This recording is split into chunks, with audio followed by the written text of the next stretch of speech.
For the first time since season 12, when the Indianapolis Spitfire departed for the East Coast, the Simulation Football League returns to the Circle City and the Snake Pit as the Indianapolis Ramblers tonight welcome in their fellow expansion brethren in the Canton Classics. Both teams searching for their first franchise win tonight.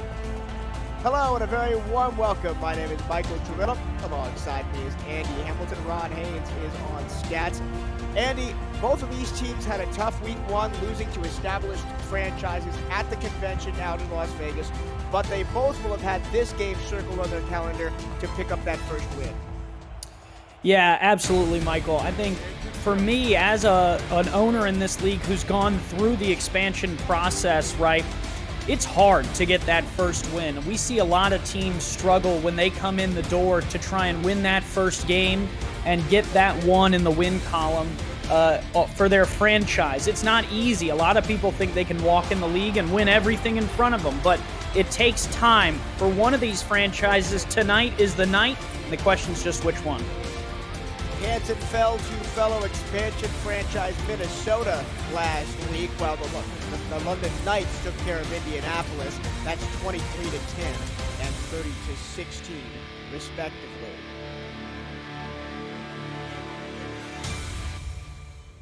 Friday, July 15th, the SFL family lost one of its most treasured members. Mexico City champion quarterback, SFL analyst, and inaugural Hall of Fame class member Matt Wilson has passed away at the age of 41.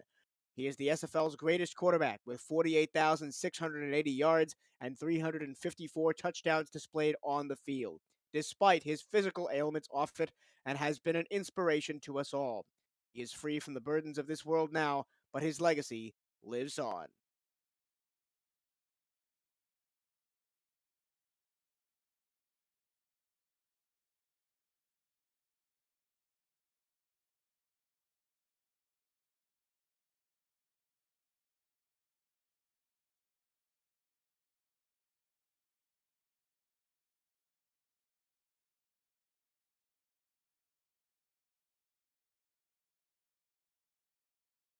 And select a kick.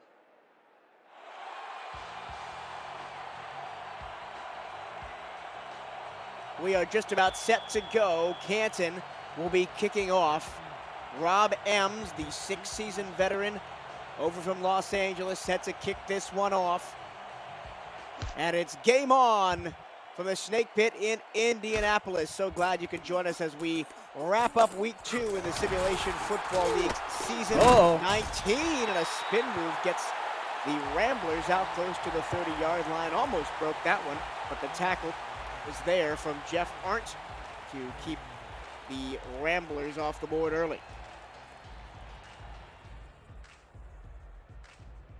Here's the Indianapolis starting offense. Colin Pierce, the quarterback. Brad Jones, the running back. Ed Williams, Jay Viper, Ryan Roosevelt, and Jeff Banfield, the wide receivers.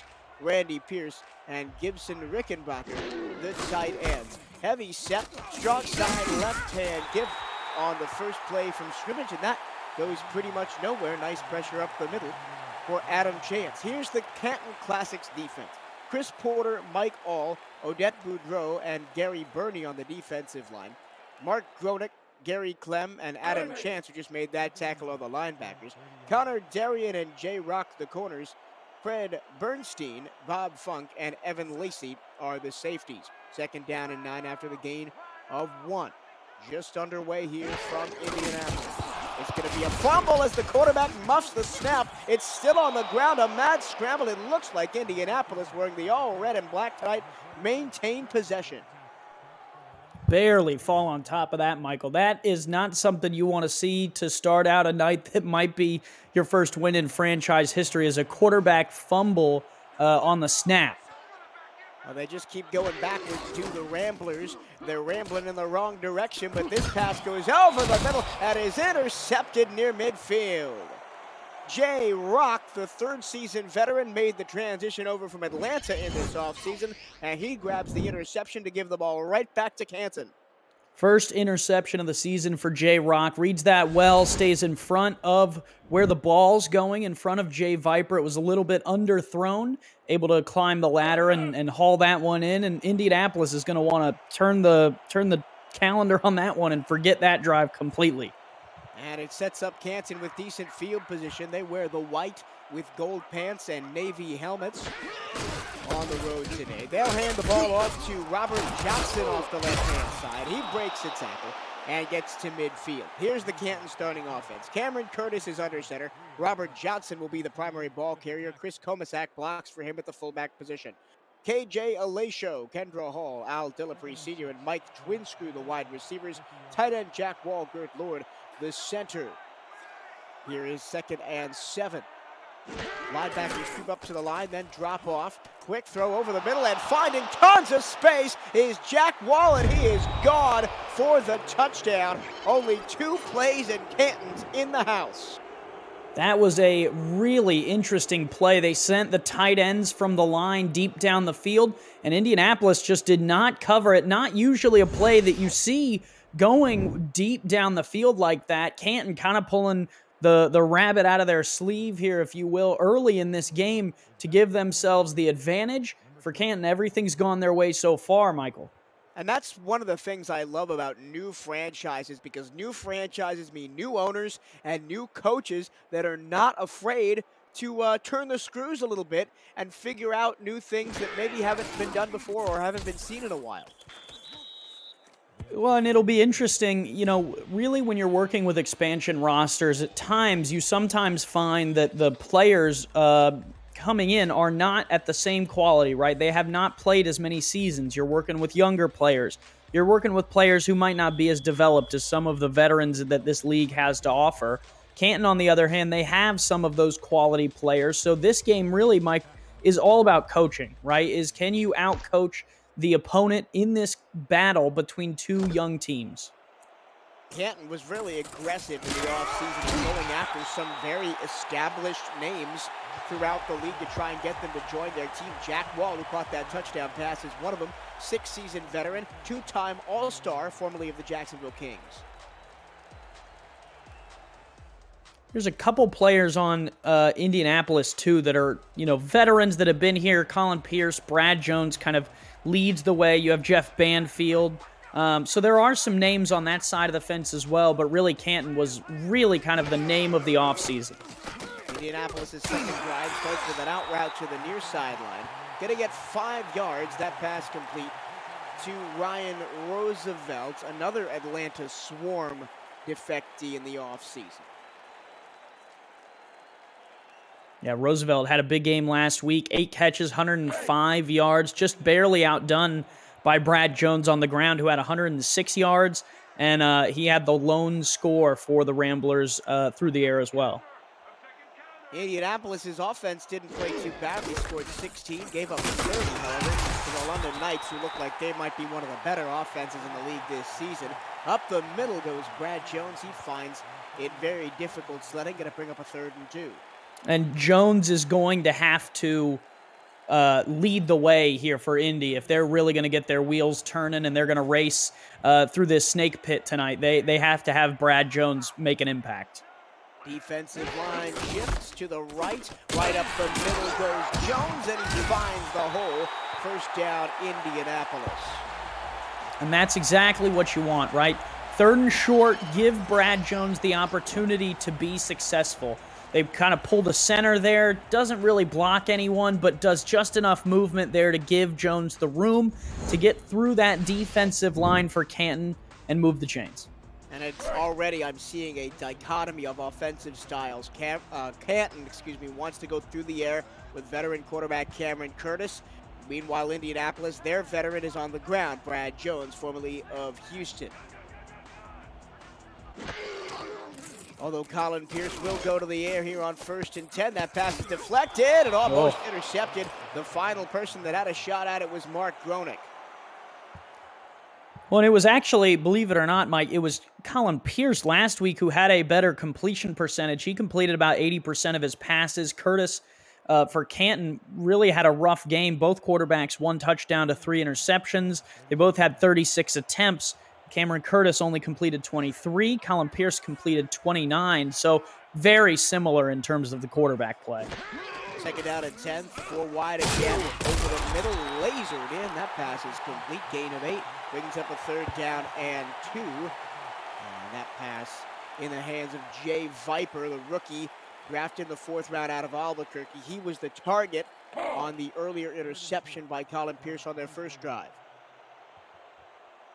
And that's a really good play there on the arrow route. Gets him a quick pass, makes this third down much more manageable. You can go air or ground here. They do go for the swing pass. The spin move will get Brad Jones the first down, close to midfield up to the 47. Andy, you said you've gone through expansion before, obviously, with the Vancouver Legion. I want to look at it from the other end. How do expansion franchises attract players that are already established with other teams? Yeah, it's quite the battle to try and convince someone to move over to your squad. Canton did so with a veteran GM, but for some of the teams that may not be able to pull a veteran GM, right? It's opportunity, right? You have the opportunity as maybe you're a wide receiver 2 or a 3 on a team, and you get the opportunity to jump up into that wide receiver 1 spot, right? Whether you're ready for it or not is a different question. But it's certainly the opportunity, as well as the chance to play for a franchise that may be in an area that's attractive to you. You might be from Ohio or Indianapolis or the Midwest in general, and you want to play for your hometown team.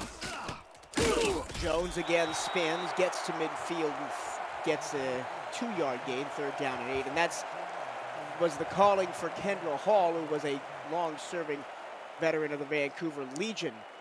A player very close to your heart that is now playing for Canton on the offensive side of the ball. Indeed. Yeah, she had 6 grabs, 62 yards last week. We'll see if they can get her more involved. I sure hope they do. Third down and 8 for Indianapolis. They go to the outside. Nice route. And turning upfield beautifully for a first down.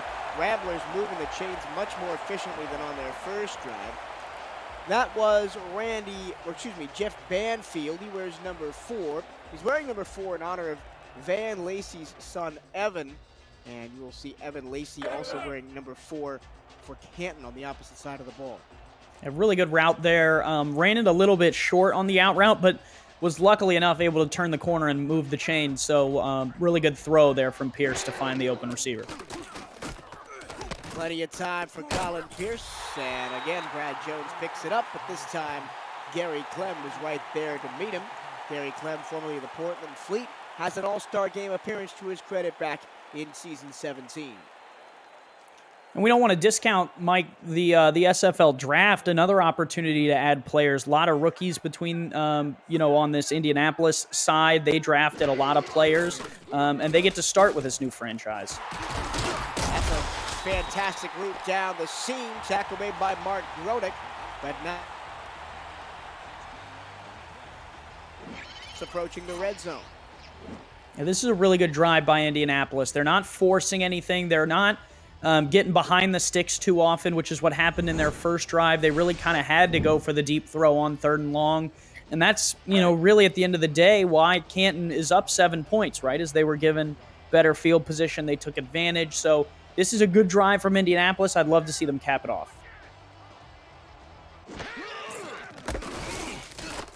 Handoff, Jones picking his way through the middle. He's got the speed, but he can't quite get away from the tackle of Bob Funk. Makes the touchdown-saving stop, but it does set up 1st and goal at the 8. Yeah, really good run here. Blocking there, set to the outside. He pulls the run back inside and had the lane, but like you said, ran out of speed there. Funk runs him down. Playing in Portland all that time and comes over to Canton and shuts that play down. And now 8 yards to go to pay dirt.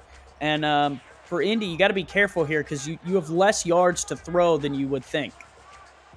Offset I2 receiver spread out to the left. Straight up the middle. That was the fullback. That was Jones, but he was run down immediately by Gary Clem. 2nd down and goal, no gain. It's difficult, Mike, when you have that back line of the end zone as a 12th defender, right? It gives you less room to throw, But at the 8, you're also far enough away where running the ball isn't necessarily a guarantee. Really tricky spot for the Ramblers here. They're going to throw. High snap from Pierce. Dumps it off short to Jones, and he's got nowhere to go as a wave of white, gold, and navy pummel him down. Loss of 1, 3rd and goal. And again, still at the 9. They haven't even been able to pick up 1 yard. You'd like to see them use first or second down to get 5, 6 yards to try and make it a 3rd and 3. So let's see. You gotta be careful. Gotta protect your points. You have 3 on the board right now in theory. It looks like Indianapolis is going to send everybody to the end zone, and that pass goes just short. He was looking for the underneath route of Jay Viper, and Jay could not quite turn upfield. It's going to be 4th and goal. And I believe that was the play earlier in the drive, Mike, that they picked up that first down on, where the out route was caught maybe a yard or 2 shy of the first down, turned upfield, picked it up. I mean, that was an 8, 9-yard pickup there. They couldn't do it there, but the safe play saves the 3 points. And in a game like this that in theory could be really close, every single point matters. The kicker for Indianapolis is Larry Barr. He was enticed away from the Arizona Scorpions in the offseason. This is only his 2nd SFL season. They wanted to make an impact with a brand new franchise. So Jeff Banfield and Evan Lacey have both mentioned the wearing number 4 this week per their tradition of honoring Lacey's son's high school number. So good to see good sportsmanship from both sides. Canton with a 7-3 lead and 3:01 to go in the first quarter. That was a very long drive by Indianapolis. Took most of the first quarter clock off the board.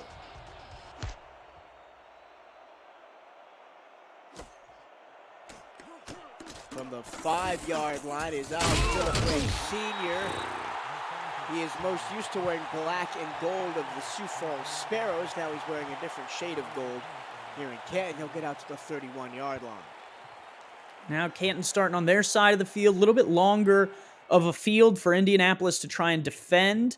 And sometimes off those quick turnovers, it's dejecting for a defense to try and protect that short area of the field. So we'll see what Indianapolis can cook up on this drive defensively. I never got to introduce the Ramblers defense. I hope to do that after this. Short pass over the middle, and angling forward for a first down is KJ Alesho. Here's the Indianapolis Ramblers defense. Defensive line of Rocco Rossi, Chris Joseph, Corey Dobbins, and Derek Genko. Linebackers Adam Wiseman, Chris Britton, and Chad McDevitt. Cornerbacks Blake Prine, Dominic Matz, Ernest McCray, and safeties Ham Anderson, Kanye Rockefeller, who's in his 14th SFL season, and Bryant James.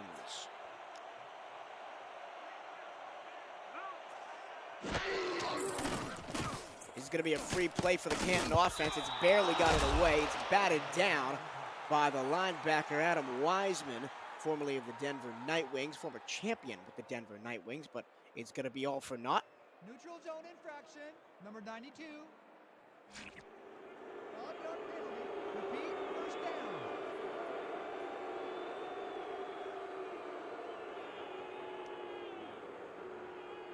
Sometimes defenders, Mike, trying to get a little bit too quick, get to the quarterback a little fast. It's hard when you're timing that snap count.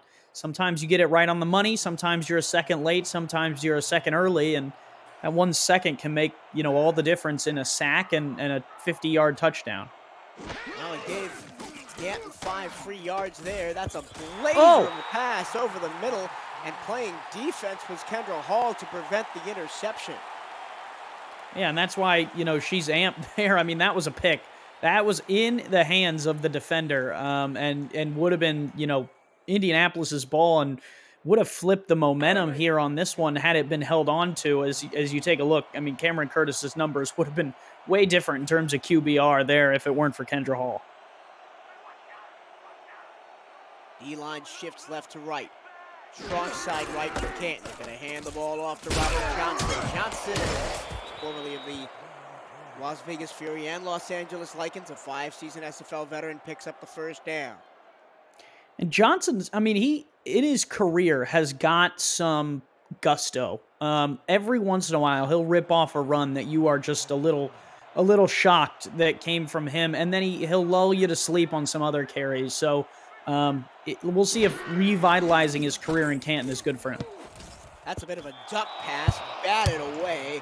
Dominic Matz got the hand up and knocked that one down.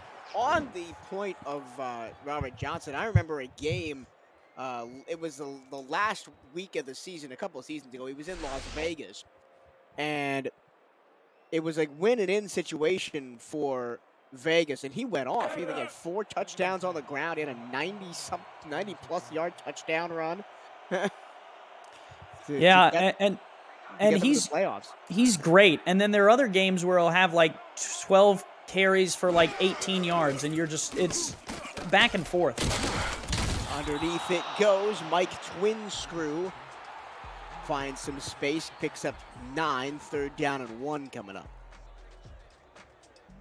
And this is a good spot for them. Johnson can usually pick up a single yard with the kind of back that he is. You also have Komisak as the fullback kind of leading the way. You could even give him a carry if you wanted. He had 6 carries last week. A lot of teams are starting to utilize the fullback more, staying on his feet and falling forward for 1st down yardage is Robert Johnson. There was a penalty flag. Clipping, number 28. Now we're going to see the infamous SFL clipping penalty. It looks like we are. It's going to be against Canton, so wipe the 1st down off the board. Interesting. That'll back him up, and now Cameron Curtis is going to have to try and make a play through the air. Luckily, I mean, you have the weapons, right? Canton definitely does have the weapons. They've got 4 wide receivers, Alacio, Hall, Dillapre, and Twinscrew, and also Jack Wall, who has the early touchdown. Curtis looking, throwing off the back of the helmet of the defender in coverage. That was Ham Anderson, the rookie, drafted in the 4th round out of Lincoln.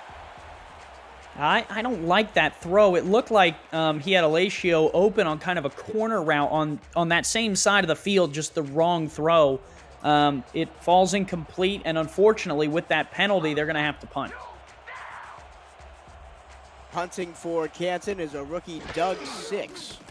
And Look out. appropriately wears number 6. He barely gets that one away as the corners came heavy for Indianapolis. That's going to sit down inside the 2 and down at the goal line. You can't do much better than that.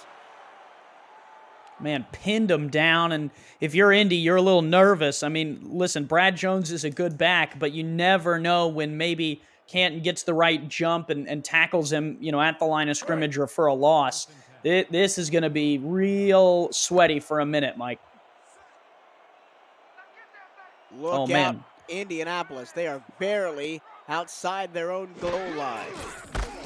Handoff, left-hand side, wrapped up and dropped is Brad Jones. It's going to be a safety for Canton, and they add an extra 2 points.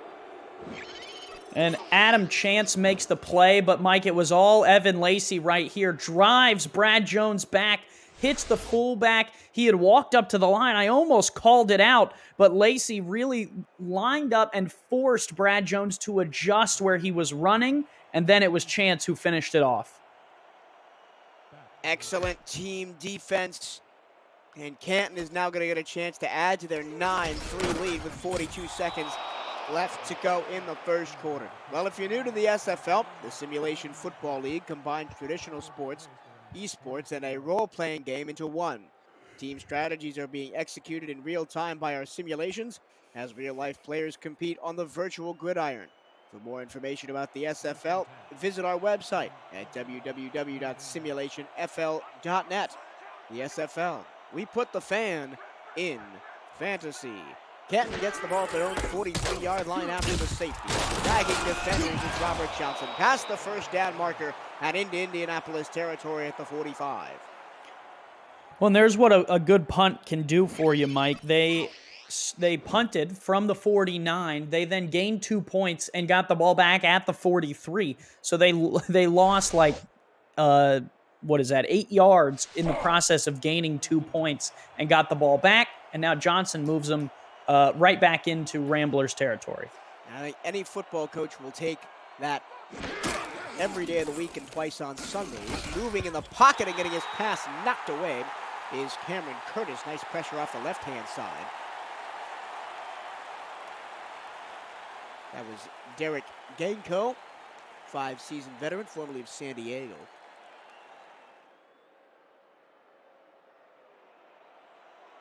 Ten seconds left to go in this very quick-moving first quarter. Canton with a 9-3 lead. Thank you for joining us. Michael Cervillo, Andy Hamilton on the broadcast. Ron Haynes is doing stats first. Cameron Irvine is our producer as always. That one's tipped up in the air very dangerously, flying around the secondary. And once again, it looks like Kendra Hall playing on the wrong side of the football as she prevents the interception. Yeah, and they're targeting her in really weird ways tonight, Mike. It almost feels like any time that Curtis is trying to throw a really good pass, he just automatically throws it to wherever Kendra is instead of the open receiver. We'll have to see if that continues to play out tonight.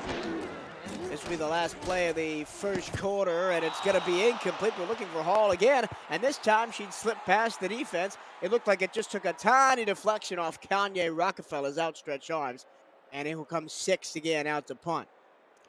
And that was a good throw. It just Rockefeller made a better play, which as a veteran you're going to see. He's going to try and trick you to make you think that Kendra's open, and then it just doesn't sit. But hey, Mike, last time Canton punted from Indianapolis's 45-49. They got 2 points out of it. Let's see what they can do here. It was almost blocked again. Indianapolis continues to send the house, and that means Canton's going to basically set this ball wherever they want it. They don't get the beneficiary of an excellent roll like they did last time, but they are going to set Indianapolis up on their own 6, and that is where the second quarter will begin. 11 minutes in the books, 3 quarters still to go. It's the Classics 9 and the Ramblers 3. Thank you for spending your Sunday evening with us here at the Simulation Football League presented by APM Music on Twitch.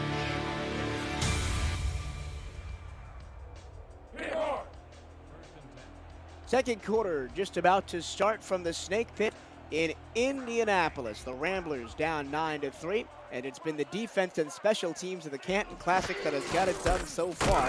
Indianapolis back up with a shadow in their own end zone for the second straight time. Brad Jones that time falls forward. Last time he touched the ball, he was drilled backwards to give Canton a safety. Yeah, and Lacey again was in the backfield in a hurry. That dude is reading the running plays and trying to get back there and make an impact. You have to respect that. I mean, look how close he is to the line, Mike. Another running play for Brad Jones, and he gets out to the 10-yard line. 3rd down and 5. This is going to be an interesting dilemma now for Indianapolis' coaching staff. Do you let Colin Pierce throw it, or do you play it safe with Brad Jones? Down by 6. I mean, I think at 5 yards, I think you have to make a throw. It just depends on which throw, right? Is there a safe throw in your back pocket, an out, something that if you don't get the yard, that's fine, but it's not going to be picked. Pierce, pressure in his face, dumps it off to Jones, and he almost fought through 3 white and gold jerseys. He's going to come up a yard short. It's another 3 and out for the Canton defense, who have certainly cleaned some stuff up after allowing 23 points to Minnesota last week. See, but I think Indy lives with that, right? It's a nice, safe pass. It's not going to be an interception, right? You don't give the defense a chance to make a play. You let Brad Jones run it. If he doesn't get the yards, you get a safe punt off the block. So I think that was a nice move by the Ramblers. But it's going to be good field position as Dillapre returns it inside Indianapolis territory to the 47, and this has really been where Canton has lived for the majority of this game, right around midfield. Yeah, the minute that the field position switches, who knows what Indianapolis can pull out of their back pocket, but they've just been in the shadow of their own end zone here at the Snake Pit tonight. And they did have that one very long drive, that took up most of the first quarter's length. Got them 3 points, but Canton has gone quick and to the point on the offensive side of the ball, like this. 1st down and more. Kendra Hall finally tapped on the shoulder and down at the Indianapolis 26-yard line. Yeah, Ramblers decide to go with a 3-3 defense. Kendra splits the 2 safeties here in the middle. And when you have those linebackers covering kind of the short zones, your corners are playing man coverage, or in this case, woman coverage. You split the safeties. That's a good route. Nice throw by Cameron Curtis to find her. One of their better plays of the night, I would say. And I think that's the play that Canton has been trying to get to for about a quarter. As going deep towards the end zone, touchdown! Oh my, how did Jack Wall snag that one out of the air? Canton extends the lead early in the second quarter. Man, that wall is covered with moss because he just mossed this defense. Look at this, right over your head.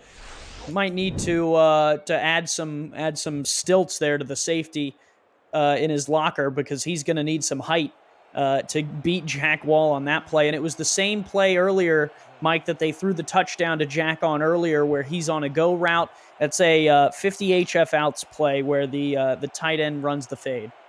And I believe that was Kanye Rockefeller that got mossed right at the goal line. Not often do you see him on the receiving end of some of those plays, but it's happened twice already tonight, and Canton's made it work. They're up 15-3. They've already scored more points than they did in the entirety of their game last week.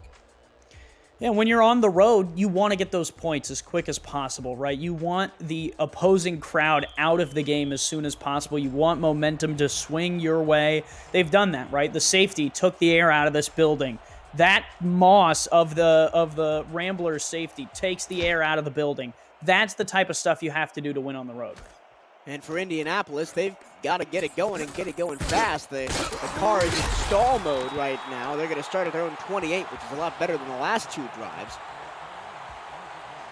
And that was Kanye Rockefeller on the return.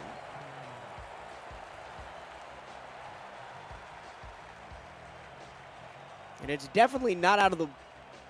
Canton is not out of the woods. There's still a ton of time to go in this ball game, but Indianapolis has to prove that they can make the plays on offense, and they've got to start right here from their own 28. Offset I-2 receivers left. Canton crowds the box, anticipating the run. It is a run to Brad Jones, and it is stopped well after a gain of only 4. It feels a lot more of a gap in terms of the points than it actually is. We're talking about 2 scores, right? It's 13. So 2 touchdowns, and Indianapolis not only is back in the game, they take the lead with 2 touchdowns, right? So it feels like Canton has all the momentum because they do, but they don't necessarily, they're not running away with this game by any regard. And you've been around the SFL much longer than I, and I know that momentum can change at the drop of a hat. That's a nice off-tackle run by Jones, picks up a first down close to midfield. Well, and sometimes all it takes is finding a play or two that really work and then figuring out how to go back to them in key moments. This is a play that worked, right? They're going off tackle there to the left. If Jones spins out of that funk tackle, he's one-on-one to the end zone, right? So that's a play that you circle and you try and come back to at a later point in the game when you need 4 yards, right? And I think Indianapolis, their coaching staff knows how to do that. 2 tight ends set. They're going to get the ball out to Jones. Spin move to leave 1 defender out of his shoes, but again, only picking up 4 after Bob Funk comes in and tackles his opposite number for the second consecutive play. And that's what they need on first down, right? Get 3, get 4, get 5 yards. Make those other downs, second and third, way more easy to kind of face. And that's how you start, really climbing back into games like this. Underneath it goes, pass caught by Banfield, turning it up, and he stretches the ball across the line to gain for a first down into Canton territory for Indianapolis. First time in the second quarter they've been past the 50. Yeah, Banfield coming over from D.C. was a good receiver over there. Interesting to see him kind of take the step to Indianapolis. Different coaching staffs, right? The D.C. coaching staff been around all pro football for, maybe longer than I've been alive, right? With Destro, and this Indianapolis coaching staff is kind of this new wave of coaches, right? That are SFL born and bred first and foremost. Ooh, that was an interesting play. It looked like maybe a quarterback draw for Colin Pierce, and it was going nowhere. Stopped up in the middle by Gary Burney. As you mentioned, Adam Wiseman and Chad Rowland are the owners of the Indianapolis Ramblers. Both of them have plenty of SFL experience. Adam, of course, a former champion with Denver. Chad Rowland, been around a long time, most recently with London. And off. Brad Jones, tackle from behind, gain of 4. That's a tough earned 4 yards. As you see Mike All, the former Jacksonville King.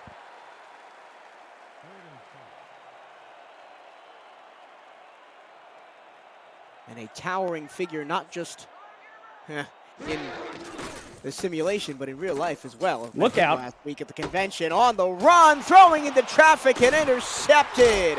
Second interception of the game for Canton. Connor Darien, the other former Jacksonville King and former Atlanta Swarm player, picks off Colin Pierce. And just when you thought the momentum might be going the Indianapolis Ramblers' way, Canton snags it right back. Yeah, that's a post corner route there that I think Colin Pierce might have been telegraphing the whole way, right? He had to roll based on the pressure coming in the pocket, but I think in his head he's going, oh, if I can just get it to this post corner route on the backside, it's going to be good. But he ended up throwing across his body off his back foot, and that's the recipe for an interception there, Michael. Yeah, you never want to see that. And here's a go route again. It's caught by Kendra Hall. Touchdown, Canton Classics. The quick fire offense strikes again. And the boys and girls from the NFL Hall of Fame city are lighting it up in Indianapolis on SFL late night. Yeah, and I think this was what the SFL pundits and media kind of thought that Canton might look like, right? When you look at the roster of talent that this Canton Classics team has and has collected, right? The Robert Johnsons, the Kendra Halls. These are Al Dillapre Sr., right? Mike Twinscrew. These are players that the league values at a high clip, not just expansion teams, that the league does. So when you get those players onto these new franchises, you expect success, right? And that's something that in week 1, I think Canton maybe fell over their own skates a little bit, if you will, right? Because Minnesota is a team that has some good coaches and stuff, and if they have the players to back it up, any night they can come at you, right? And I think Canton might have fallen over their own skates, but tonight I think they look a lot more like what the SFL media pundits thought that they might look like this season. Well, Minnesota was my pick for the surprise of week 1 with the way they performed. You know, with a relatively, and I say this in gigantic scare quotes, underpowered roster to come in and put the game plan in and do what they did in week 1. And that's, again, Minnesota is a team that's kind of like Indianapolis, which is a combination of veterans and newcomers, and they made it work in week 1. And I think Canton, they took the learning experience from that game and have made the necessary changes to be successful here tonight. And gotten some good breaks. I mean, let's be transparent, right? There's an interception, right, that gives them better field position. There's a great punt that goes for a safety. You take 1 or 2 of those off the board, and we're looking at, maybe a 14-3 game. Yeah. So, well, all 23 of Canton's points right now off of turnovers as a direct result. Right. So it's really the defense setting up the offense. Free play for Indianapolis. They don't really do much with it as that pass falls lamely to the turf. It would have been only about a 5-yard out anyway, so Indianapolis will take the yards. Neutral zone infraction, number 77, defense. Yeah, the SFL doesn't do this much, Mike, but on those plays, I love watching the deep shots, right? Whatever the deepest route is on that play, that's the one I want you to throw as a coach. It doesn't often happen. Usually they'll throw it to someone who's open. But as you saw there, right, the 5-yard out there is not even worth throwing versus the penalty. Mm-hmm. Now the penalty is accepted, so it'll be 2nd down and 3. And I agree with you. I'd like to see teams on those penalty-free plays go deep and try and test the defense. And the defense has held extremely well for Canton so far. That's Jay Rock with a tackle for loss. Yeah, 3rd and 3 here. You got to convert this. It's still a 20-point difference, just 3 scores. But with 5 minutes to go in the second, you really kind of want to score on the drive here. They're going to go I formation, only single receiver out wide to the right. And Canton reads it beautifully and blows it up. And Odette Boudreau, second season player, coming over from Queen City in the offseason, the beneficiary of really a fantastic defensive line play. That was a little bit slow of a developing play, right? There was a pulling guard. I just don't know if that's the best formula to try and get Brad Jones moving. I'd like to see a little bit faster of a developing play. Yeah, both of these teams are really coming after the punters. Nice spin move as well by Al Dillapre Sr. to get out near the 40. Canton will start at their own 36 with a 23-3 lead. 4:17 to go in the first half. The SFL has partnered with WareDrop and WareDrop Sports to advance live events and distribution. Live and in-person championship weekends, rookie drafts, and community events are in the works. Visit raredrop.co for more info on what the company does in the gaming community. And follow WareDrop Sports on Twitch at twitch.tv/RDS Sports. Look out! Down goes Cameron Curtis as the Indianapolis Ramblers defense finally shows some fangs. And the sack goes to Derek Genko. Genko had a sack last week. He adds another one tonight. Nice play, backs Canton up. This is Indianapolis' chance on defense to get a stop. It's been defense setting up the offense for Canton. Can Indianapolis follow suit here? As it's going to be a second straight sack as Cameron Curtis tried to roll out of the pressure, but rolled right into the face of Chris Joseph. I mean, he just got thrown across the room like you do when you're playing football with a toddler, and you really want to show him what hitting for real is like. I mean, that was aggressive. I don't know how Cameron Curtis managed to climb back up off the turf, and if I'm him on 3rd and 25, I'm spiking it. That was a very specific metaphor. Is there something you would like to share? Over the middle it goes. Caught by Dillapre. That's actually a very valiant effort to get most of those yards back. It is going to be 4th down and 4, though. Yeah, quick throw right up the middle, and you had blockers in front. That's what you want, and Indianapolis is able to kind of corral him before he gets to the first down marker. If he would have made that, I mean, I don't know if this crowd would have let Indianapolis into the locker room at halftime. I mean, we saw a couple of plays last week, and the big 3rd and longs be converted. It happens all the time in the SFL. Did not happen that time, and Doug 6. Well, I don't think he's going to repeat the success of his last 2 punts. He takes it to the 20 and out to the 25. So Indianapolis has 2:46 and 3 timeouts to get some offensive momentum here in the second quarter. It's plenty of time with the timeouts. Let's see what Colin Pierce kind of has in the back pocket. Jones has been doing all right. I would throw it a little bit more if I were them. I think they've relied on Jones a lot, and I think Canton's been ready for that.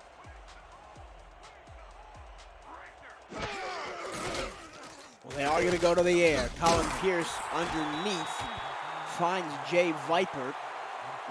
finds Gibson Rickenbacker, his first catch of the day. That's the tight end. Didn't have the best of performances last week.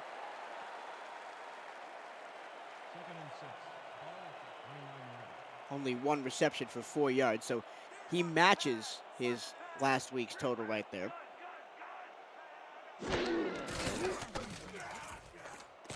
Stepping up into the pocket and throwing deep and batted away and almost intercepted. Bob Funk knocked it down. Gary Clem had a hand on it, but it eventually hits the turf. You know, I think a lot of people will see this play, Mike, if you're an Indianapolis fan, and go, oh, gosh, he almost threw another pick. I can't believe that he did that. But I look at it the opposite way, right? I look at it as he took a shot. The ball's a little underthrown. If he throws that right, I mean, Banfield's off to the races. So for me, I like those shots, right? It didn't end up being a pick, but I look at that as like a 50-50 play, right? Where if you get a good throw, that's a touchdown. If you get a bad throw, it's either a pick or a drop. That turned into a drop, so I don't mind that. Got to get to the sticks here. 3rd down and 6. Got to get to the 35. 4-step drop going over the middle into traffic and intercepted.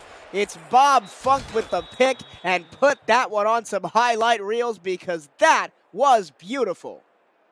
I do mind that one. That was not the open receiver. That felt a little forced. If you look, I mean, the corner route right there is open. If you're going to throw the back shoulder, anytime you're going to the middle of the field, you really have to be wide open. So it's just different routes. Listen, it's really easy up here in the press box to say I would throw this one, not that one. Colin Pierce is the one who's got to put the helmet on and stand down there, and I do not envy him for that. Back on offense for Canton. A chance to turn the screws before halftime. We're going to get one more play before the 2-minute warning. Offensive line kind of went out to dinner there and let Genko through. And it's 2nd and 10. Ramblers' front line is playing like they want to go sit in the nice locker room as opposed to being forced to go down to the end zone and eat orange slices because these fans here at the Snake Pit are rowdy. And if I'm them, I'm not thrilled with how Indianapolis played the first half. Well, it doesn't get much easier for the Ramblers. The next two opponents. This, that was very close to breaking it for Robert Johnson. We've got the 2-minute warning here in the first half. Canton 23, Indianapolis 3. This is the Simulation Football League presented by ABM Music on Twitch. Man, they are lucky that was at the 2-minute warning because that was one of the nastiest stiff arms I've ever seen. That looked like Eddie Gage trying to get to the pick six. That's what that stiff arm was like. Look out! Long throw. This time it's knocked away. Third time not lucky for the Canton deep ball. And we're going to Jack Wall again, looking to get him his hat trick. And I was mentioning right before the 2-minute warning, it doesn't really get easier for Indianapolis as they've got Tulsa and Sioux Falls the next 2 weeks. Yes and no, Mike. Listen, I look at it this way. I think when you are a expansion team and you don't have any wins, every game's hard, right? Because every other team in the league has won a game and you have not. So for me, there is no easy game as an expansion team, right? You're starting from the bottom. You're coming up from the mud. Every game's going to be gross until you fight and get that first win and can evaluate kind of where you stand. God, 6 kicks one to the sticks again.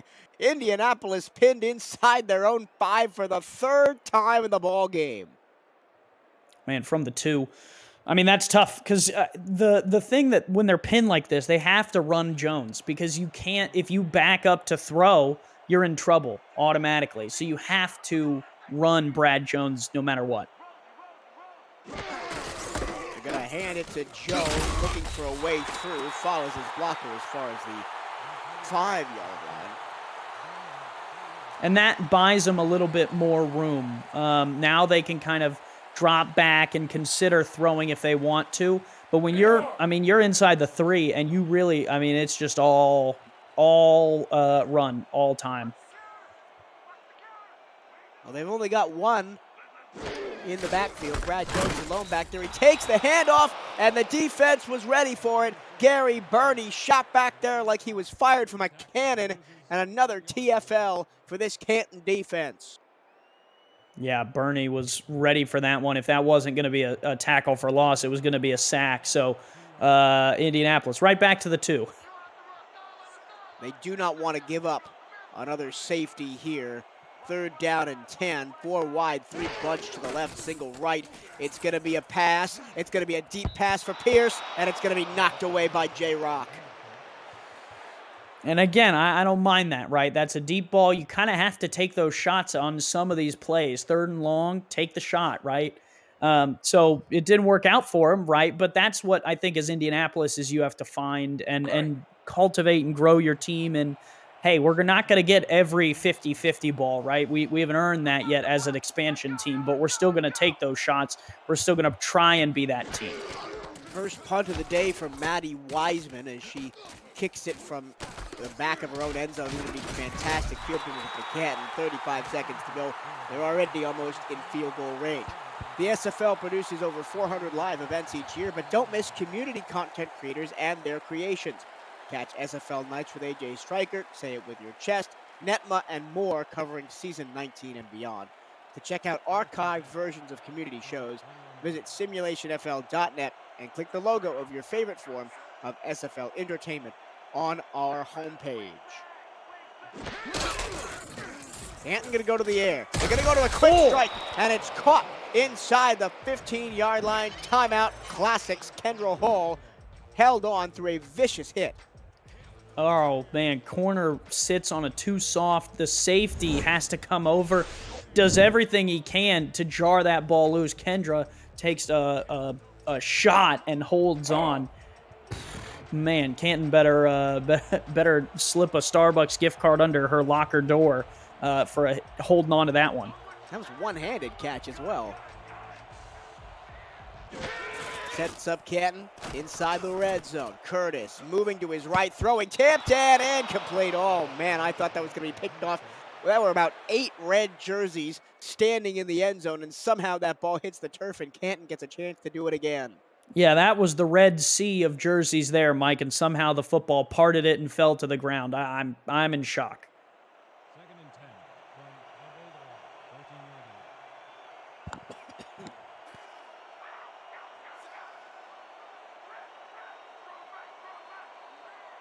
10. From 27 seconds to go. Short over the middle. Trying to get to the first down. It's close and not quite. 3rd down and 1 from the 5. That was Mike Twinscrew. Man, I mean, if you looked at this roster on paper without a name or without any stats, just look at the names, you would say this, maybe a top 10, top 15 roster in the SFL just by the names on the team. 3rd and 1. Curtis with the under center snap, throws middle, incomplete. He was looking for Jack Wall, trying to get him his 3rd touchdown catch of the game. Wall couldn't quite hang on through contact, and here comes Rob Ems out to try the chip shot field goal. Well, I think what we talk about a lot, Mike, is, for an expansion team, that's a top 15 roster, right? We'll forget all that, right? You're in the league, right? You are a team in the SFL. This is what you got. Can you compete?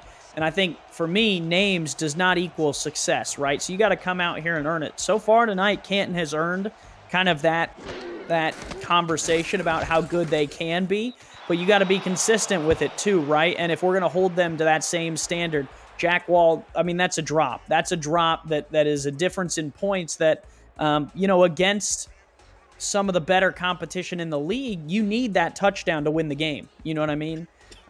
So I think that Canton has all the tools to be a really successful team. The question is, can their coaching sit with that, and can they compete at that level night in and night out?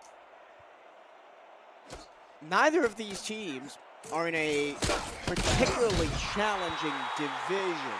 Canton in the north with London, Motor City, and Queen City. Queen City, obviously, the legacy heavy hitter in that division. But Motor City is a big unknown. Yes, they won week 1. They lost week 2. London looks like they might be the class of the field, and Queen City is also an unknown with all the changeover up there in Buffalo. Indianapolis is in a division with Sioux Falls, Tulsa, and Minnesota. So they're already 0-1 in conference. That's a pass in the flat to Jeff Banfield. And they've got conference games in the next 2 weeks. We head to halftime. It's been all Canton Classics in the first half. 26-3, they lead the Indianapolis Ramblers, trying to spoil the Ramblers' home debut here at the Snake Pit. Andy Hamilton, what are your thoughts on the first half? I thought the first half was good for Canton. I thought they did a lot of the right things, I should say. They put, obviously, 26 points on the board. They took advantage when Indianapolis gave them some of those opportunities. For Indianapolis, I think you wipe the first half off the books and you get going for the second half, right? You got to go in like it's a 0-0 game, and you have the opportunity to maybe put 4 scores on the board and get back into it, because the first half for Indianapolis was not pretty. And we have seen turnarounds in the SFL that have teams have come back from this position. And, if you're Indianapolis, you're thinking, Canton scored 26 points at a half, so can we. And if we do that and hold them, that's a 3-point win for us. So we just got to win every play, as coaches would say. 4 wide to start the second half from Canton. They go to the one on the top side. Mike Twinscrew taps the toes and picks up 4 yards.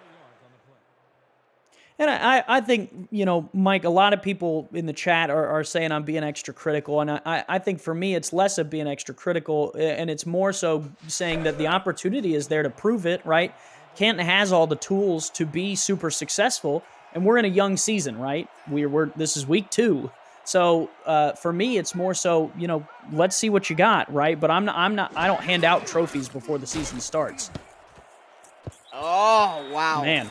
Indianapolis cannot catch a break on defense. Try to go for that interception. Chris Britton had that one airmailed to him, and the rookie couldn't hang on. Yeah, and Indianapolis has dropped a couple of those, right? Which would, in theory, give them some momentum that they need.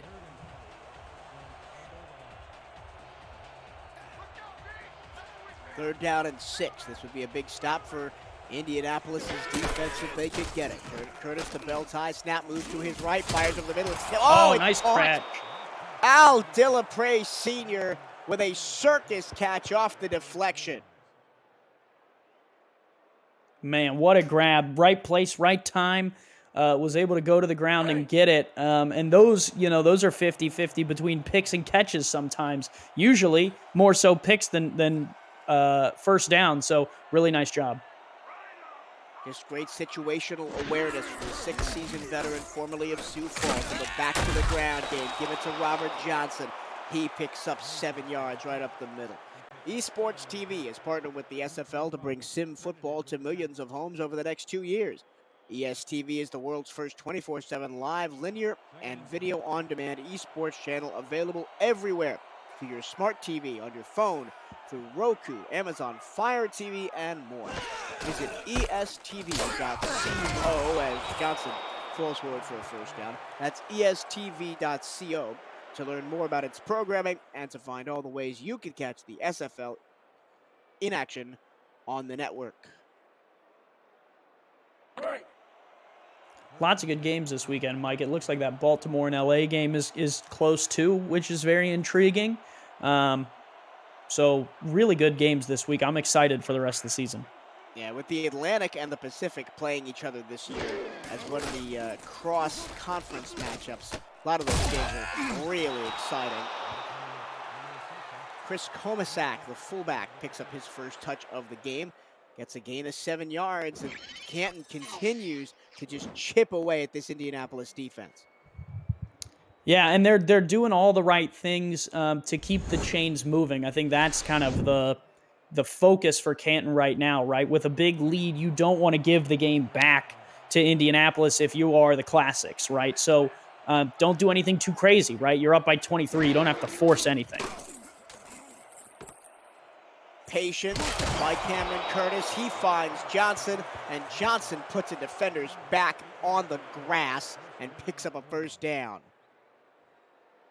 Yeah, and that's a perfect example, right? Johnson's open in the flats. Give him the ball, right? I don't mind if he gets 4 yards or if he gets 24 yards, more so that he catches it and we keep this drive moving. And that is what makes teams really successful, Mike, is kind of understanding the situation.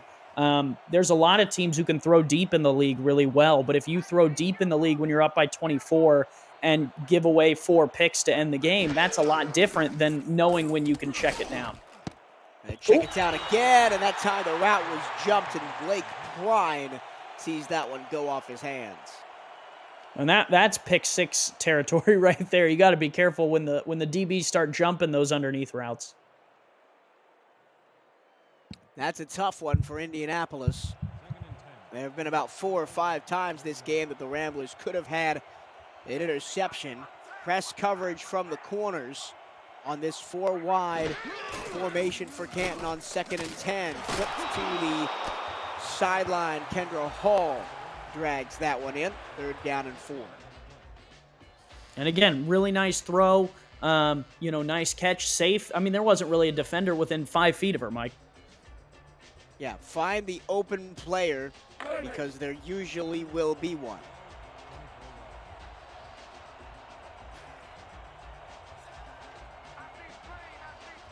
Split back. Two receivers out to the left. Three-step drop. Going to the weak side for Johnson. Johnson gets the edge. Makes a tackle up the sideline inside the 10 and down to the 5 before he's finally pushed out of bounds. Yeah, really nice play from Robert Johnson, and that's what happens, right? If you take the smart play, let your playmakers turn those safe plays into exciting plays, and that's what Robert Johnson did right there, was able to turn that 4 to 5 yard catch into a 7 to 10 yard play. Robert Johnson does not have a rushing touchdown yet on the season. And he won't get one on this play because it's floated to the back of the end zone, and a diving opportunity is knocked away. It was intended for Jack Wall. They are really trying to get him that hat trick. They're trying to get Statsman some extra stats, I guess. I'm not sure. That play has worked for them, right? I don't know if it's a play you run from the 5, right? I think him trickling out on that fade has really worked from 20, 30 yards out, because I just don't think Indianapolis game plan to cover that area of the field in a formation like that. But here from the 5, I think you abandon it. This time the running play goes to Johnson, and he walks in untouched. There was a Ramblers defender in the backfield, but he got duped one-on-one, and that's all Robert Johnson needed to cash in for his first rushing touchdown of the season. Yeah, I gave him the old okey doke in the backfield. I mean, right there, that's your tackle, and that's a tackle for loss at that point for Chris Joseph. I'm not sure what he saw. There was a little misdirection in the backfield, but man, really unfortunate if you're Indianapolis. You're sitting there going, man, we were 1 foot away from a tackle for loss, and all of a sudden Robert Johnson's in the end zone. Extra point on the way from Rob Ems. He swings his right leg through it and makes the score 33-3. Canton well on top of Indianapolis here in the third quarter. The SFL is partnering with Laser to deliver digital SFL player trading cards to its players and viewers during live events on SFL Twitch. Every 30 minutes, viewers will be issued cards, or you can buy SFL card packs through Laser's store. New Season 19 pack will be available soon. Visit laser.gg, that's LAYZR.gg, and click the Join Our button to count and begin collecting.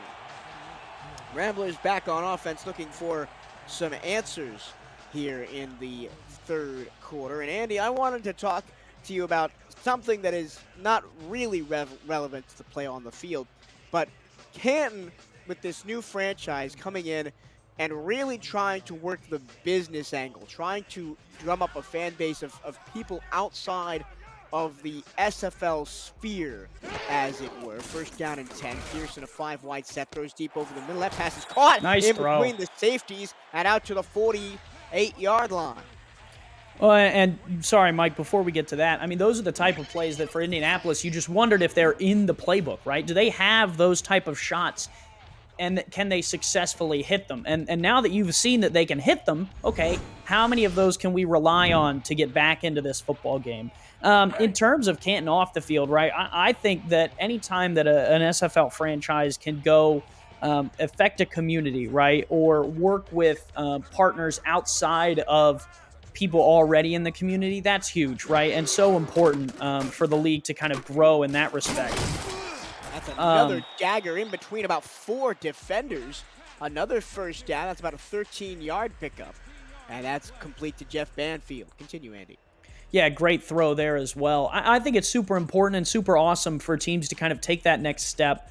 And I'm interested over the next, I think the people look at that in the short term a lot, right? What is the impact for this season, next season? I look at it 5-10 years down the line, right? Is how can these teams prepare and set their team and this league up for success with those partners? So it's not, for me, I think the partnerships today are great, right? When they sign, deals with, I think their latest one was with the Visit Canton department or what have you. I think that's great to see today. I'm also interested in will that partnership be around in 3 years? Because I hope it is, right? And I hope it's 3 times bigger than what they signed or are partnering for today. So to me, that's what I look forward to, is kind of seeing that growth. Yeah, and I think that's the future of the SFL from a business standpoint, right? Not just the league going out and getting partners and becoming financially stable, but individual teams doing similar things and trying to create fan bases with people that are not a part of the SFL sphere and don't necessarily are not necessarily involved in the Discord all the time and don't have players, but they show up to watch the games. Oh, Another terrific pass, and hanging on through the contact is Jeff Banfield again. He was stuffed hard in the back by Jay Rock there, but he sets up Indianapolis inside the red zone for the first time since the first quarter. yeah, and Pierce has looked really calm on this drive, and that's for Indianapolis what you need if you're going to try and get back into this game. You need Pierce to be firing on all cylinders. Banfield's done really well. Some of these throws have been dots. And again, we don't just see it with Canton. Obviously, I brought it up because you are very willing to speak about it because you've got the Kings Cove Coffee thing going on in Vancouver. Here's an underneath route going down to the 5 and being stopped just short at the 6.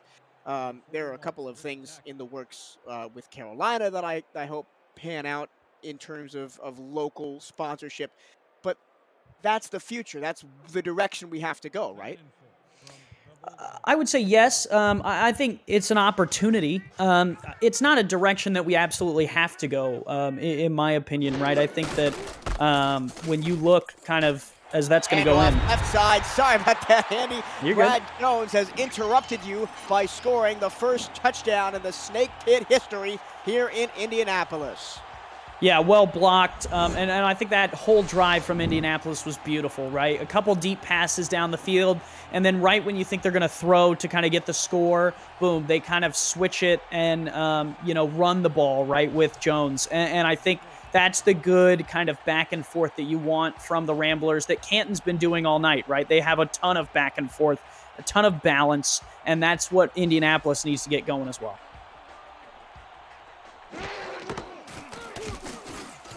Toe to the football for Larry Bard. He puts the extra point up and through. 33-10. Canton leads Indianapolis. 4:50 to go in this third quarter. My name is Michael Chicavillo. Andy Hamilton, the other voice you're hearing. Ron Haynes and Delaney Nash are the statisticians for us tonight. Cameron Irvine producing as always as we round off week 2 of the 19th SFL season. It's heating up on Next Level Sports. 17-16 Baltimore barely hanging on to that lead over Los Angeles. But here, in a game state like this, there's still plenty of time to go. 4:47 plus the fourth quarter. Do you start, if you're both teams, do you start maybe thinking about next week and throwing some things in that are a little different? Maybe start planning for games down the future.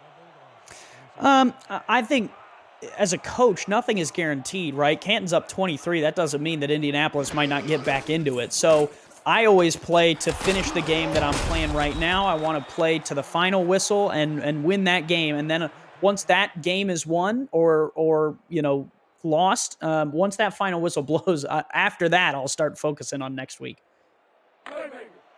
That's a nice catch in between two defenders by Mike Twinscrew.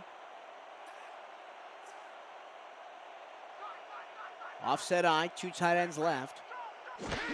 D-line shifts to the opposite side. Strong side. Oh, it took a little bit of an extra effort for Robert Johnson to fall across the first down marker there, but he does get there.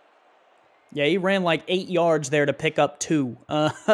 Really got caught behind some good blocks. Was patient, right? I think that's what you need out of a good back is never giving up on the play.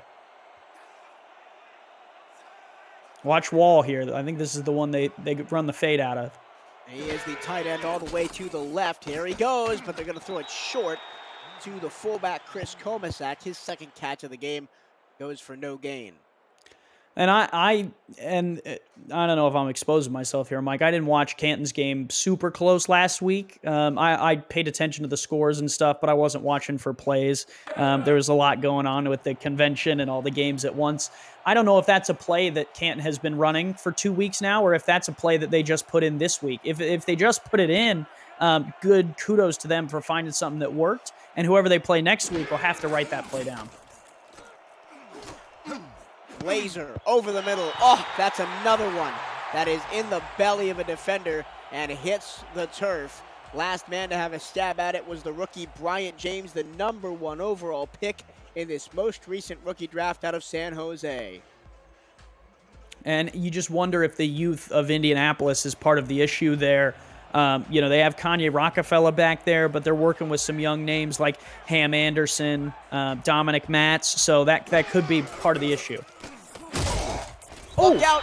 Down goes Curtis, as streaking through the center of the defense, untouched, to grab the sack and set up 4th down. And this is going to be a Canton punt that Indianapolis may actually get something out of, because they're not likely to be pinned deep in their own zone. Hey, you can doubt Mr. Six all you want, but he's the best player on the field tonight. I don't give him credit for nothing. He could pin him. I believe that was Derek Jenko was on the sack, which would be his 2nd of the night. Indianapolis will start at their own 27-yard line, and I want to see more of what they had on the last drive. Slants and try and get receivers in space. Yeah, last drive was beautiful. They had some deep posts in there as well. And then, like I said, they went back to running the ball near the end, and that's super important, right, is that balance. Oh, look at the cushion at the top of the screen. Oh, yeah, they've got a ton of space if they want to throw something soft here, but the defensive line gets in and forces Colin Pierce to throw it away. Well, and I think some of that cushion, Mike, might be the respect to say, okay, you've shown that you guys can go deep. Let's back up a little bit, because time is on Canton's side, right? If this is a 5-minute drive from Indianapolis, they don't have the chance to do 3 5-minute drives to get back into this game, right? They got to score, relatively fast. Not 2 plays, but quick. 3 receivers all to the right-hand side of the field, but they go to the opposite side on the swing pass, and the defense is all over it. Nice tackle by Gary Clem on Brad Jones.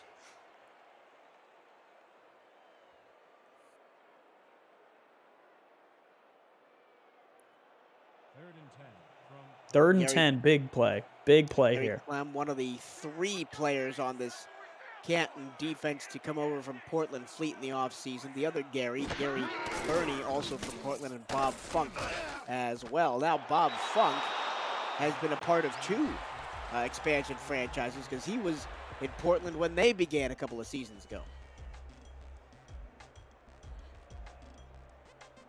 Looks like, Mike, that Corey Mizu subscribed on Twitch to us with his Twitch Prime Gaming from Amazon Prime. So thank you for that. I appreciate it.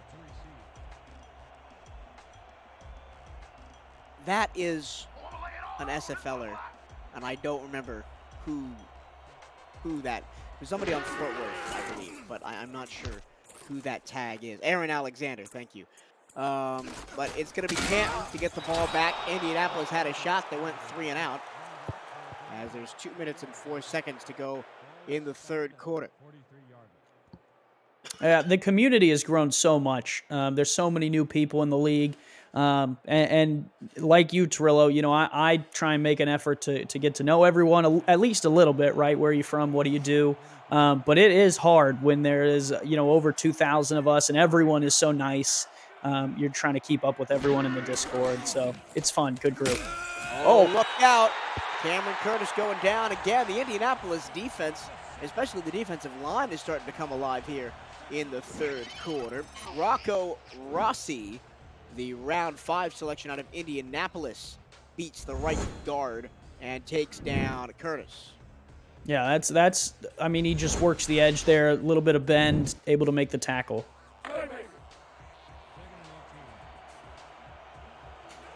And that's why, on your previous point about the the community. That's why I love the convention. And even though, you know, hey, I'm a little sick right now. You can probably tell. But the convention was a great time, and it always is. There's the interception that Indianapolis finally gets what they deserve, you would say. They've had so many chances at it, and it's finally Indianapolis' time. Ernest McCray Sr., the second season player, came over from Sioux Falls in the offseason, grabs the pick. Yeah, and I think that one goes to the defensive line, right? It's one thing to make the catch, but I think this defensive line for the Ramblers has been putting them in positions to make Canton throw a couple times tonight, right? And that's kind of the thing that, has made the difference for Indianapolis. Indianapolis back on offense, trying to get something going here, down 33-10. 1:26 to go, third quarter. Shotgun snap for Pierce. He throws, and it's knocked away. Excellent coverage. He was aiming for Jeff Banfield. Yeah, you need some of those shots too, right? I mean, that's not a bad throw, right? It's a good play by J. Rock, and you have to make those throws at this point in the game, down by 23. So nice play by J. Rock, rises to the challenge. J. Rock has played very well today, as has the entirety of the Canton secondary. Have a couple of interceptions between them. J. Rock and Connor Darien both with takeaways.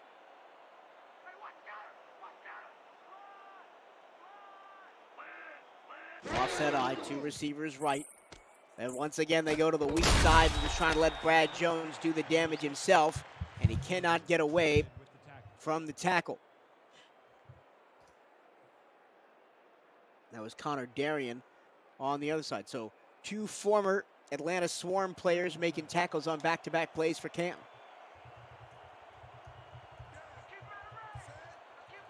Third down and 7. Ramblers need to get to the 38-yard line of Canton to get the first down and keep this drive alive. It's a deep strike down the numbers, and it's hauled in by Banfield, and he greps down to the 13-yard line. Yeah, Banfield's come alive late in this game. That is what Indianapolis needs. It's a nice corner route. Rock made the play on that exact same route just a moment ago. This one, they beat him on it with the speed. The throw is just a slight bit better from Colin Pierce. That is the difference. 33 yards on the reception for Banfield. Came over from D.C. in the offseason. He's played in the league for 4. Mindy all slants. That was off of a foot or a knee in the middle of traffic, and it eventually falls to the turf. Bob Funk, the man in the vicinity for Canton. Yeah, that was a tough one. It was a good route and not a bad throw, just kind of in and out of the hands. Second and 10 from the Bulldog, 13-yard line. Second down and 10. They've gone to a power eye. I don't think we've seen Indianapolis in this formation yet tonight. They're going to throw out of it. Blockers in front. Oh! Whoa, the spin gets him down to the 3-yard line. And it's third down and inches. Yeah, that was a really good spin there from Jones. Really loved kind of the full effort there and almost, got him in the end zone, which I think is what makes the difference. It's time for the fourth quarter. Classics 33, Ramblers 10, 11 minutes left. This is the Simulation Football League on Twitch, presented by APM Music.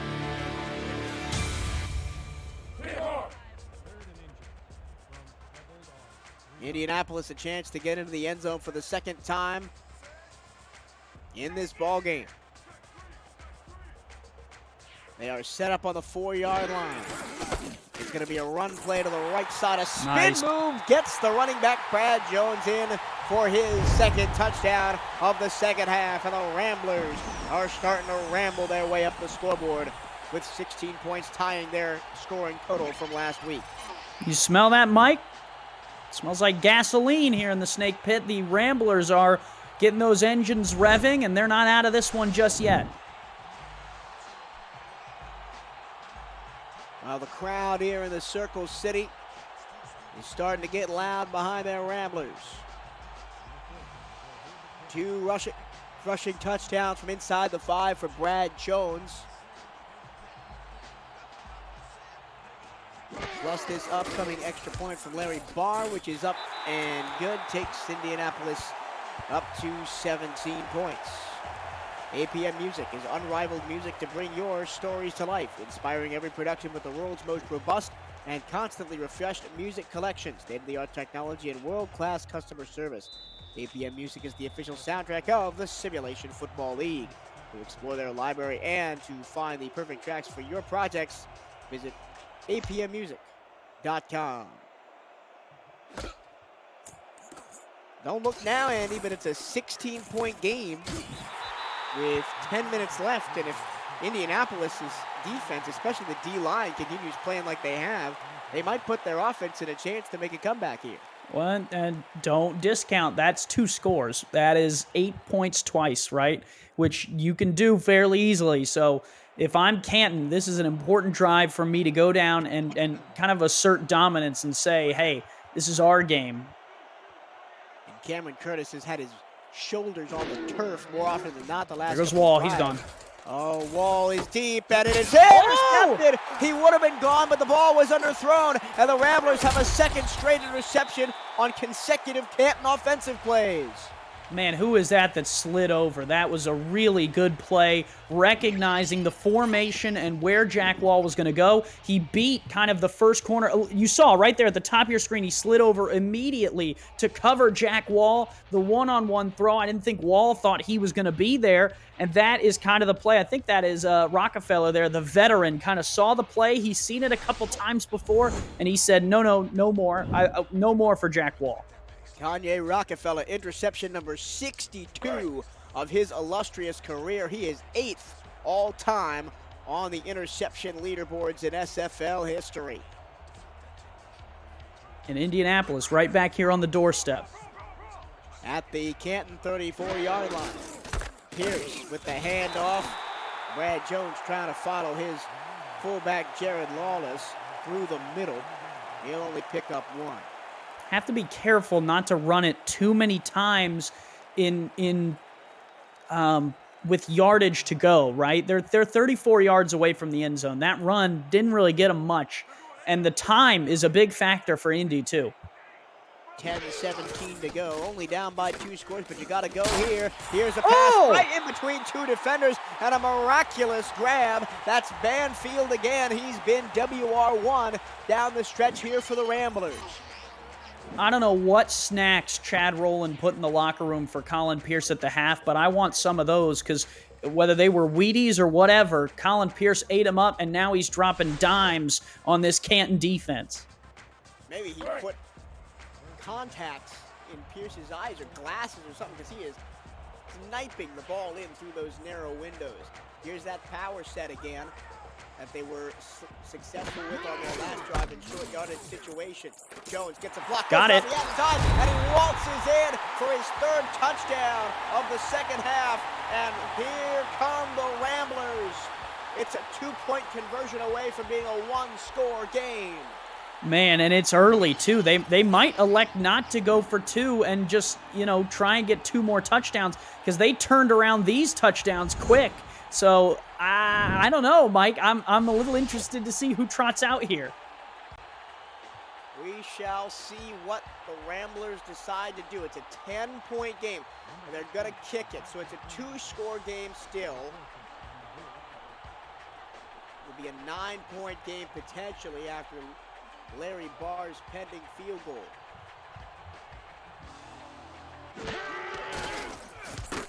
He puts his toes through it and gets it to go. 33-24. There was one point in this game where the Indianapolis Ramblers were down for the count. They had their backs on the canvas, and the count was at 8 or 9. It was 33-3, but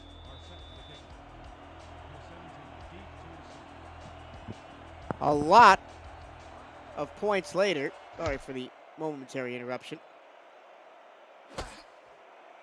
21 straight points for Indianapolis have them right back in this ball game.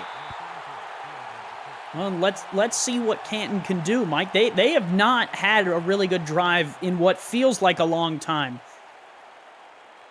And that starts with the Indianapolis defensive line. I mentioned it at the start of their last drive. They've been putting all kinds of pressure on Cameron Curtis, and he's been sacked a lot, and he's thrown a couple of interceptions now. If you're Canton, do you try to go to the running game to try and burn some clock off here? They will. Up the middle, Robert Johnson going to fall forward. Only gained 2 there. Looks like he might have gone for more than that.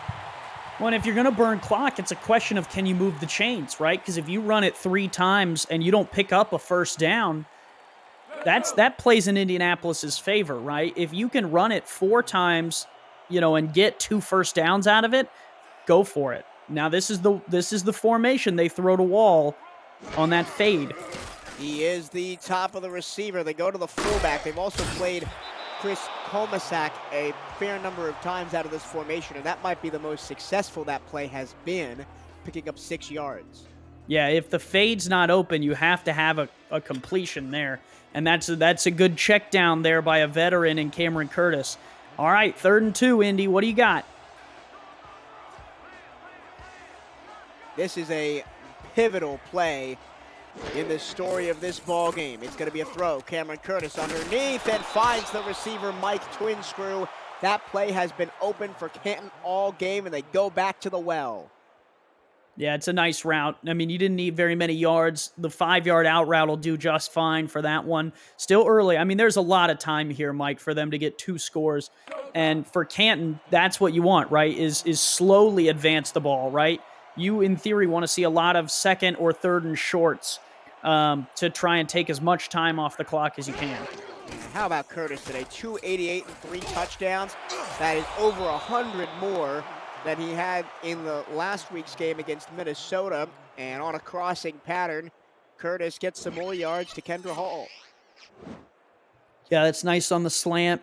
Just past the ear hole of that linebacker there. Got to keep doing that. There was definitely some talking up on the sideline between head coach and OC Mike Twinscrew and Cameron Curtis between last drive and this drive. Oh, look out! It's intercepted, and this one could go all the way. Indianapolis is right back in this ball game. It's a 3rd pick in a row for the Ramblers defense, and this one goes for 6. Man, and Prine, earlier in the game, Mike, we talked about it. That play, if you throw it too late, has the potential to be a pick 6. You can roll the tape back. We talked about it. And it was Prine who deflected it earlier. He reads it again. He dives down, makes the pick, turns it into pay dirt. And just like that, Indianapolis is within striking distance to not only get within 3 here, but within 2. And that was Blake Prine's first pick 6 of his career, the 9th interception of his 4-season SFL journey, but the first one he's taken back to the house. And how pivotal is that? It's a 2-point ball game with 7:47 to go. They've rambled all the way back. You could say that, yes. It's incredible. I mean, Mike, let's be transparent. We buckled in like the 2nd or 3rd quarter and started talking about the Canton's roster and how good they were, right? We were discussing, the big names and how important it was because they had such a strong lead. And Indianapolis woke up and they said, you know what, we're not done playing for this game here tonight. No lead is safe. Any given Sunday, whatever moniker you want to throw at this Indianapolis team, they have answered the call here in the second half. 29 straight points for the Ramblers. And now it's back on the arm of Cameron Curtis, the legs of Robert Johnson, to try and steal this game again. And Johnson's going nowhere fast, no gain, as a beautiful tackle one-on-one by the rookie linebacker McDevitt. Well, we talked about it earlier. The crowd plays a factor at a certain point, and Canton came out and they took the crowd out of the game. Crowd's back in it. This crowd here at the Snake Pit has been watching intently all night, and now they're ready to party. Over the middle, knocked away. You almost thought that Jack Wall was going to haul that in. But Adam Wiseman, Johnny on the spot to knock it down. To go back to Chad McDevitt. He was the other first-round pick that this Indianapolis Ramblers team selected. Bryant James, obviously the first overall pick out of San Jose. McDevitt, the 12th overall pick from Tacoma. 3rd down and 10. Another big play for the Canton offense. It goes over the middle, and a post route finds pay dirt to Mike Twinscrew. Yeah, that slant there is good. Hard to defend that play with young players at some of your secondary cornerback positions, but nice throw. Twinscrew's open, makes the catch, makes the first down, hangs on. And if you are Canton, you bought a couple more plays.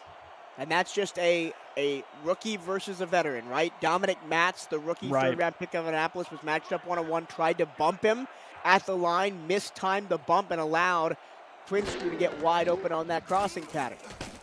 Deep down the middle goes Curtis. It's intercepted. It's the 4th straight interception for Cameron Curtis, and Indianapolis is well and truly in control of this game. Returned back to midfield, and the Ramblers, for the first time today, have a chance to take the lead. It's Bryant James, the #1 overall pick in the last season's draft. Man, what a turn of momentum for this Ramblers team. They at a certain point, Mike, you, me, anyone on the field, everyone in the crowd thought to themselves, is this thing over already? But the Ramblers get together. They say, we're not done. 6:30 to go, and they got the ball at midfield down by 2. That was the first career interception for Bryant James, the first of what he and I and everybody in this Indianapolis organization hopes are many to come for the red, black, and gray. Only 2 yards on first down for Brad Jones, but Indianapolis hasn't been in the driving seat since the drop of the hat, since the green flag wave, to turn an expression from racing. They now are in pole position, down with 6 minutes to go.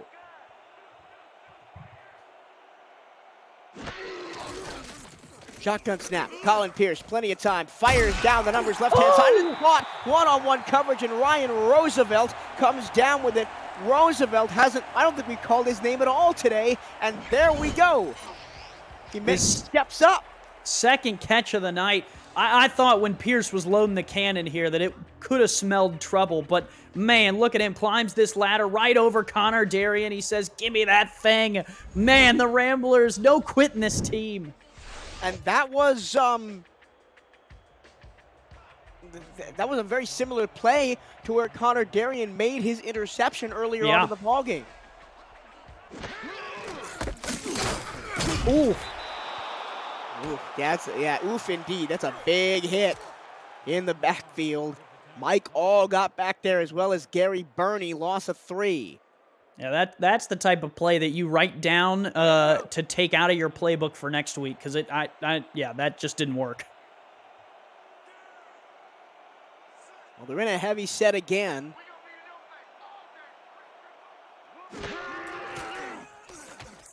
Five-step drop over the middle, pass complete, barely, not enough for a first down that time for Indianapolis. That was Gibson Rickenbacker. That's his second catch of the game. He doubles his output from last week. Yeah, and they're making 91 there. They're making Adam Chance pick who he's defending, right? Whichever one he doesn't take is the one who's getting the ball there on that crossing route. Rickenbacker comes open across the middle, makes the catch. You'd like their odds here on 3rd and really short. Well, the ball is almost across the line to gain at the snap. It's going to go to Jones, and you half expected Jones to break that last tackle as well. Evan Lacey with the touchdown-saving stop, but it's 1st and goal for the Ramblers at the 7. Indianapolis, all the momentum is on their side. The crowd is waiting with bated breath, whether it's a field goal or a touchdown. This place, the roof's going to blow off it if they find the end zone. This is only week 2, and we've already had a couple of contenders for game of the season. The Mexico City win in overtime last week. The Las Vegas win and big comeback in Vice Wars last week. This would be among the best comebacks in SFL history that I can remember if Indianapolis can pull this off. They were down by 30 in the second half. Yeah, I mean, we got Cameron Irvine here. I'm sure that he has some information at some point if it gets to that, but it's got to be one of the better ones that I've heard in terms of points against. Second and goal. Up the middle. Got it. Nobody's going to touch Brad Jones. He's got 4 rushing touchdowns in the second half, and Indianapolis, from 30 points behind, takes the lead with 5 minutes to go. Pandemonium in Indianapolis. The Ramblers have come all the way back from worst to first. A spin and win, if you will. They're up by 4 with 3:35 to go, and the momentum, Mike, it's the momentum. It's not the score. It's the momentum being on their side. Canton has not had a really good offensive drive in 3 to 4 times out. They really have to buckle the chin strap and go back to work. Extra point up and good. 33-38. Indianapolis leads. The last 4 Canton drives have ended in an interception, one of them going back for 6. And that is how the Indianapolis Ramblers have made their comeback. Still a lot of time.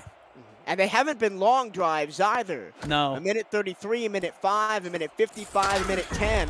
Oh! 4 Canton drives. That was a nail-biter of a tackle. Oh, man, that one hurt me. Yeah, we are far away from the field, and I still felt that. And it's good on the returner for Canton, Al Dillapre, for not dropping that ball. Man, they are lucky. They are lucky that the Classics are wearing brown pants tonight. All right, Canton. Now, how are they going to play from behind? First time tonight they've faced another insane amount of pressure, but the fullback squeaks open underneath, and Chris Komasak picks up 8. He's been big. He's probably been the best player for this Canton team in the fourth quarter. He was the outlet on that play, right? That goes deep with Jack Wall. He's the outlet, so it's either Wall or Komasak. And Komasak's made every catch they've kind of thrown his way. 3 grabs, 13 yards tonight. 3:27 to go. Clock stops as Komasak got out of bounds. Split back, one receiver to the right. It's going to be another Komasak catch out of the backfield. First down for Canton, but they got to get all the way to the end zone. A field goal does them no good. Watch Wall. Look out! Oh. We better be watching the defensive line for Indianapolis because they just got home again.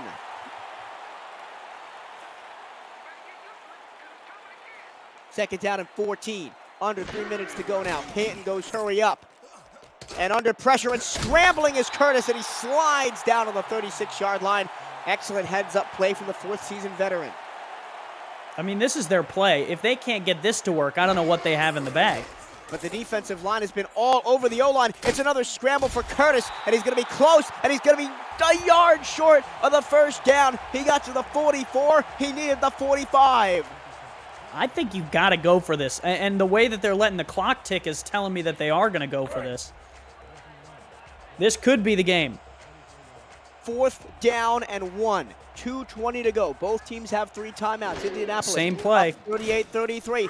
It's going to be a pass. It's going to be over the middle. It's going to be tipped. It's going to be incomplete.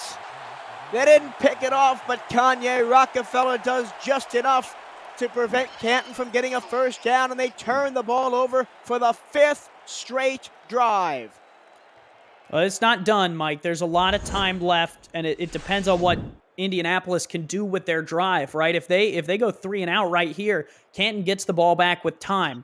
So they got the 2-minute warning. They got 3 timeouts if you're Canton. All hope is not lost. If you're Indianapolis, that man right there, Brad Jones, is the one who can finish this thing off with a couple first downs. They are going to run Jones up the middle, and he is buried by a wave of gold, navy, and red. You just can't let him in the end zone. You can give up a field goal. That's fine, but you just can't let him get 6. We have hit the 2-minute warning. One of the games of the year, and it's only week 2. Indianapolis trying to pull the ridiculous comeback. They lead at 38-33. This is the Simulation Football League presented by APM Music on Twitch.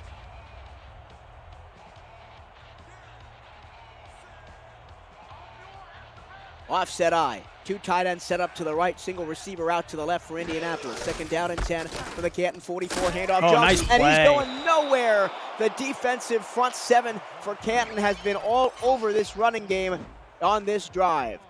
Man, talk about setting the edge. Mike All just drives that offensive lineman back, sets that edge, doesn't let anyone around it. That is a huge play if you're a Canton Classics fan. That might be the difference. 3rd and 14. Canton's defense got to get off the field here. Indianapolis not in field goal range. 4 wide, 3 right, single left. Brad Jones on the hip of Pierce. Pierce has to scramble to his right. He throws off his back foot, and it's complete, but it's not going to be enough for a first down, not by a long shot. Canton calls their second timeout. Well, Andy, I was privately hoping for a bit of a snooze fest because, you know, my voice is not feeling that great. I've been a little bit ill. I was like, just get a couple of touchdowns early, then get me out of here. This was not the game that I wanted, but it is the game that the SFL community deserves. Mike, if I've learned anything in this league, expect the unexpected, and nothing is given to you for granted, right? Exactly. You may imagine that it might be a snoozer, but it's going to be the best game of the night. Bouncing down into the end zone. So Matty Wiseman cannot replicate the heroics of Doug Six for the Canton Classics earlier in the game. And the Classics back on the field on their own 20. 80 yards to pay dirt, 1 timeout, 1:43 to go. Indianapolis, remember, was down 33-3 at one point. They are now up 38-33. Curtis, middle, caught in a sea of red jerseys. Stumbling backwards for first down yardage is Twins crew. Up-tempo offense comes from the Classics. They'll go fast. 3 left, single right. They'll stay in this formation. Shotgun snap for Curtis. Curtis under pressure. Nailed as he lets it go, and it's overthrown and intercepted. It was aiming for Mike Twins crew on a go route, but you gotta admit that the defensive line for Indianapolis has been the key to this comeback, and Ernest McCray Sr. seals this one by picking off Cameron Curtis for the 5th time in this second half. Man, and I mean, first of all, how did Curtis get that throw off after being mollywopped like that? And then second of all, it's an overthrow, right? He's trying to find Twin Screw, and it just doesn't fit. If you're Indianapolis, and listen, I'm gonna relate this. This is gonna be a story, Mike. When Vancouver, right, when we came in the league in season 9 as an expansion team, we played 4 weeks. We went 0-4. We got beat down. And in our 5th game against San Antonio, it took 2 overtimes, and we won on a sack. And I think Indianapolis has got to be feeling this a similar way, where it's so hard to win in this league, and sometimes it's going to take all you have to win one game. And Indianapolis put out a full effort to win one game, and it proves that you have to do everything in this league. You have to put in the work. You have to earn each and every individual win. You can't take a single game for granted. Indianapolis tonight put on the show of a lifetime, and they deserve their first franchise win for that comeback and that show. And about that story, Andy, I remember that week very well, because that was the first week I was part of the SFL broadcast team. And they got me my tryout that week, and we were I remember the broadcast meeting, and they were, at one point I think Cam wanted to give me your game because, you know, the rookie broadcaster, the expansion team that hadn't won anything, Chris Curtis said, no, I'll take it, and they put me on Cleveland and Dallas Roughnecks at that point. And that game, I think, was a bit of a snoozer. It was a big blowout. But then, of course, the game of the year happened in the other game across from me. I remember that day very well. Well, Canton's going to get the ball back here, so nothing is set in stone. But for expansion teams, it's so hard to win games. And as you can see here, sometimes you got to put it all on the line. Canton's going to get a chance to run this one back. This will be the final play of the ball game. The snap, the punt from Matty Wiseman from her own 15-yard line. Deep back to receive is Dillapre. Dillapre fair catches with 1 second to go. And Canton is going to get a snap. Whoa. Uh-oh, Mike. We have seen this go both ways. Most of the time, this goes the defense's way, but every so often, you talk about Season 9 memories, you got to talk about K.L. Barrett's game-winning touchdown pass from, rest in peace, Matt Wilson. He threw it, the first ever complete Hail Mary that season. It's going to be short, and he couldn't get it.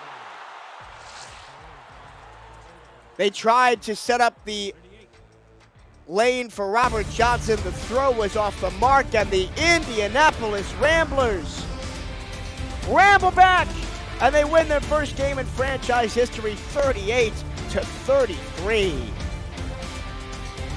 They earned it, Mike. Every step of the way, you cannot say that Indianapolis did not earn this win over Canton.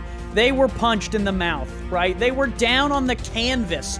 They got an 8 or 9 count and somehow got back to their feet and, body shot their way back against Canton, right? They didn't have many knockout blows. There were a couple big punches, but in reality, they slowly and methodically earned their way back into this game and earned the win. It's a great night for Chad Rowland, for Adam Wiseman, for this franchise. They deserve the victory, and I think oftentimes, the league can talk about, if that one play wouldn't have happened, we would have won the game. We deserve to win that one. No.